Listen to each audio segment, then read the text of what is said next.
आपका सवाल यह है कि अपनी थॉट्स को कैसे कंट्रोल किया जा सकता है। हजूर वाला इसके 3 हैं तरीके, बड़े आसान से तरीके हैं, लेकिन आसान समझने में है।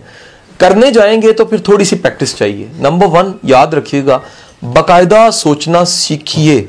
इसके लिए कोई कोर्स कीजिए, इंटरनेट पे जाइए, एडवर्ड डी बोनो लिख लीजिए। एडवर्ड डी बोनो की या किताबें बाजार से वैरायटी से सारी आपको मिल जाएंगी। एक किताब पढ़ लीजिए, कोई teach yourself how to think कोई पढ़ लीजिए, 6 हैट्स पढ़ लीजिए, ठीक है जी, लेटरल थिंकिंग पढ़ लीजिए, अपॉर्चुनिटी पढ़ लीजिए, कोई किताब, पर्पस हैप्पीनेस पढ़ लीजिए, कोई एक किताब पकड़िए और उस किताब को मेहनत से पढ़िए और फिर इस्तेमाल कीजिए। ये है टूल्स।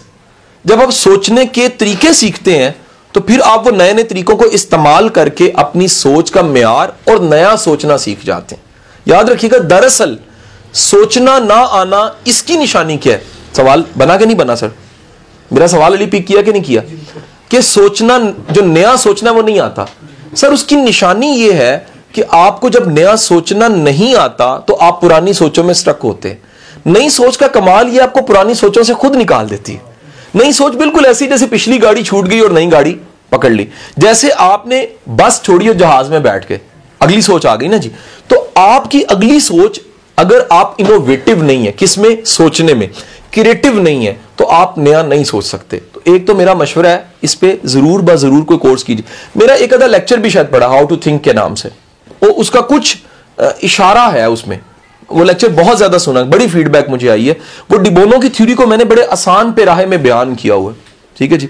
नंबर टू हजूरे वाला याद रखिएगा, थॉट्स उनकी मैनेज होती हैं जिनकी जिंदगी में कोई बड़ा जुनून होता है। शौक की छतरी इतनी बड़ी होती है कि सब चीजें उसके नीचे पकने लग पड़ती है। अगर आपके ध्यान से सुनिएगा, अगर आपकी जिंदगी में कोई इंजन नाम की चीज है ना, सारे डब्बे खुद खींचे चले जाएंगे एक सिमत में, और वो इंजन का नाम है जुनून, शौक, पैशन, इश्क। और वो पर्पस के साथ हो सकता है, वो किसी जात के साथ हो सकता है, वो खुदा की जात के साथ, रसूल पाक सल्लल्लाहु अलैहि वसल्लम की जात मुबारक के साथ, किसी बड़े इंसान की फिक्र के साथ हो सकता है, किसी बड़े मकसद के साथ हो सकता है, ह्यूमैनिटी की सर्विस हो सकती है। अगर आप में इतना जुनून है ना हजूर, फिर भी आप सोचों को मैनेज कर जाएंगे, अगर जुनून है। नंबर 3 मोस्ट इंपॉर्टेंट सर, जो अपने आप को समझना शुरू करता है ना, वो अपनी सोचों को समझना शुरू करता है। सोच दरअसल बीज का नाम है। ये बीज से पूरा दरख्त बनता है अमाल, किरदार और आदात का। या सच कहूं तो सोच वो बीज है जो पूरे नसीब को बनाता है। अगर बीज ठीक नहीं है तो मेरा फिर डेस्टिनी या मेरा अंजाम या मेरा टारगेट या मेरा हासिल ठीक नहीं है। तो जब आप कॉन्शियस हो जाते हो, दूसरे लफ्जों में कह लो, आपकी आंख आप पे खुली हुई है, कैमरे की आंख आपको देख रही है, लिखा होता है ना। जब आपकी आंख अपने आप को देख रही होती है तो आप अपनी सोचों के मुहाफिज बन जाते हो। फिर उस्ताद का जुमला, उस्ताद कहता था, यार अपने दिल के दरवाजे पे दरबान बन के बैठो, दिल के दरवाजे पे दरबान बन के बैठो और देखो कि दिल के अंदर दाखिल करने के काबिल सोच है कि नहीं।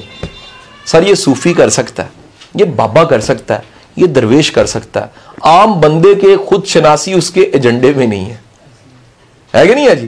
वो बिल्ली बन गई ना पूरी जंगल की बादशाह, बड़े अच्छे उसने जलसे किए, क्या धरने और क्या मजे, क्या बात है। अचानक सामने से चूहा गुजर गया, उसने कहा ये पड़े हैं सारे के सारे जलसे, मेरा चूहा मुझे नजर आ गया। हजूर याद रखिएगा, जो बंदा अपने पहले से लालच और चीजें लेके बैठा हुआ ना, वो मसले नहीं हल कर सकता, वो सोचे नहीं पकड़ सकता। सोचे पकड़ने का मतलब है कि आपने एक लेबोरेटरी अपने अंदर लगाई है और उस लेबोरेटरी की R&D को, रिसर्च एंड डेवलपमेंट को देख रहे हैं। आप एक एक सोच को ठोक बजा के देखते हो, रखने के काबिल है कि नहीं है। क्या ये सोच कहीं जाके मेरे और मेरे मालिक के बीच हायल तो नहीं हो जाएगी? क्या ये सोच आने वाले वक्त में मेरी तबाही का सबब तो नहीं बन जाएगी? ये सोच वो पहला यूनिट है जिसको जब तुम समझ जाते हो कि इसके बारे में मैंने कॉन्शियस होना है, तो हजूर याद रखिएगा, इसका मतलब यह है कि जिंदगी के तमाम एरियाज के बारे में कॉन्शियस होने लग पड़े। अल्लाह से दुआ करो कि तुम खुद शनास बनो। जितनी खुद शनासी बढ़ती है, आप सोचों को गिरफ्त में करने लग पड़ते हो। हजूर वो बड़ी पुरानी मिसाल मैं बहुत दफा दे चुका हूं। कोई एक शख्स गया अपने बाबे के पास, बाबे को जाके कहता है इसमें आजम दे। वो कहता है यार इसमें आजम तो कल दूंगा, आज एक काम कर, ये डब्बा ले जा डब्बा डब्बा उसने लकड़ी का पकड़ा, खुड़खुड़ खुड़ करता था। उसने कहा डब्बा ले जा, इसको कल आई, जब ये तू मुझे लुटाएगा तो मैं तुझे इसमें आजम दूंगा। वो ले गया, अंदर से खुड़खुड़ खुड़ की आवाज आए। बाबे ने हुक्म दिया था इसमें आजम उसी सूरत मिलेगा अगर तुम इसे खोलोगे नहीं। संभालना है, सिर्फ फकत कैरी करना है, एक दिन के लिए इसको प्रोटेक्ट करके वापस ले आओ। तो वो एक दिन गुजारना बड़ा मुश्किल हो गया। क्यों? तजस्सुस। क्यों? ये खुड़खुड़ खुड़खुड़ काहे की है, ये हो क्या रहा है, अंदर कौन है, चल क्या रहा है आखिर। कभी जरा सोचिएगा, ध्यान से जरा बताने लगो बात। कभी भी जो खदशे और गुमान आपके ज़हन में बनते हैं ना, आपकी शख्सियत के कास होते हैं। कईयों की सोच इतनी गंदी होती है, ओ हो पीएचडी गंदी सोच।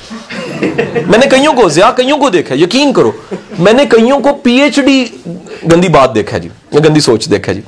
वो ढूंढ के ऐसी सोच सोचेंगे ना, सारी दुनिया कानों को हाथ। ये शुक्र करो, हज़रत अली फरमाते हैं कि अगर बाप की सोच बेटे पे आश्कार हो जाए ना, जनाजा ना पड़े उसका, अल्लाह ने पर्दे डाले हुए। सोचो, तो वो जनाब अंदर खुड़खुड़ हो रहा है, गुमान बन रहे हैं, पता नहीं क्या है अंदर, बम है, क्या है कि नहीं है, खुड़खुड़ खुड़खुड़ काहे की है, कोई सेल वाली चीज है, असली है, नकली है। खोलते अंदर से चूहा होता भाग जाता। अब जनाब अगले दिन वो रोता हुआ जनाब आता, खाली डब्बा पकड़ा हुआ, कहता जी मुझे माफी दें, इसमें आजम लेना था। डील ये थी कि अगर ये इसको इसी तरह लाऊंगा, रहा नहीं गया। उसने कहा पुत्र एक चूहा तेरे को सांभे नहीं गया, इसमें आजम तू खाक सांभेगा। हुजूर बड़ी दुनिया अपनी थॉट तो संभाल नहीं सकती, अपने मुस्तकबिल को खाक संभालेगी, अपने करियर को खाक संभालेगी, अपनी चीज़ों को खाक संभालेगी। सो याद रखिएगा, जब भी आपकी ज़िंदगी में तीन चीज़ें स्किल्ड आप स्किल्ड हो थॉट मैनेजमेंट में, और सोचने को स्किल्ड आपने सीखा है, आप स्किल्ड हो गए हो, तो तब आपके लिए सोचों को मैनेज करना बड़ा आसान है। नंबर 2, ये सेल्फ हेल्प का जवाब था पहला। दूसरा जवाब मैंने क्या दिया?